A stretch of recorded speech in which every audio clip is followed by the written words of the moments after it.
ఉపాసనని పెళ్లి చేస్తున్నప్పుడు ఎలాంటి క్యాలిక్యులేషన్స్, ఎలాంటి ఈక్వేషన్ వేయలేదు. పెద్ద ఫ్యామిలీ, చిన్న ఫ్యామిలీ, అలాంటి ఈక్వేషన్స్ వేయలేదు. ప్రేమించాను అంతే. ఏ రిలేషన్షిప్ అయినా నిలబడాలంటే ఈక్వేషన్స్ తో నిలబడు, కేవలం ప్రేమతోనే నిలబడితే దాన్ని నమ్మండి.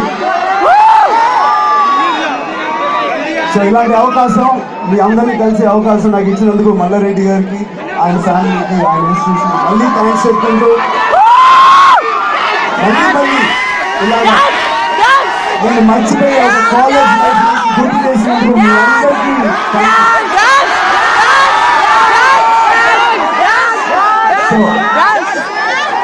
మీరందరూ ఇలా పనిచేయడానికి మీ వెనకాల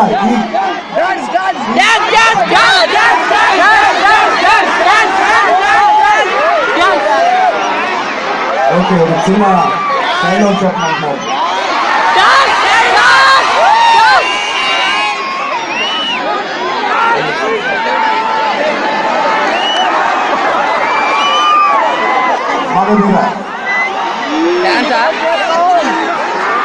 ఏం కావాలి?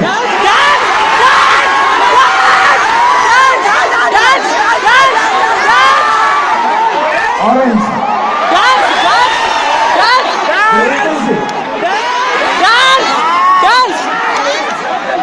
లెక్క ఎక్కువైనా పర్వాలేదు, తక్కువ థ్యాంక్ యూ. మా అమ్మ కొంచెం కంగారు పడి, నేను ఒక 19 years ఉన్నప్పుడు కంగారు పడి చరిత్రలాగా కాన్సన్ట్రేట్ చేయలేదు ఏంటి అని చెప్పి ఒక వ్యక్తి దగ్గరికి తీసుకెళ్ళింది నన్ను. తీసుకెళ్ళి ఇతను మాట్లాడట్లేదు, క్లాసులు బంక్ కొడుతున్నాడు, సరిగ్గా చదువుకోవట్లేదు అని చెప్పి ఆ వ్యక్తి వెళ్ళేసి వెళ్ళిపోయింది మా అమ్మ. ఇప్పుడు ఆ వ్యక్తికి నాకేం చెప్పాలో తెలియట్లేదు, నేను ఏ మాటలో తెలియదు.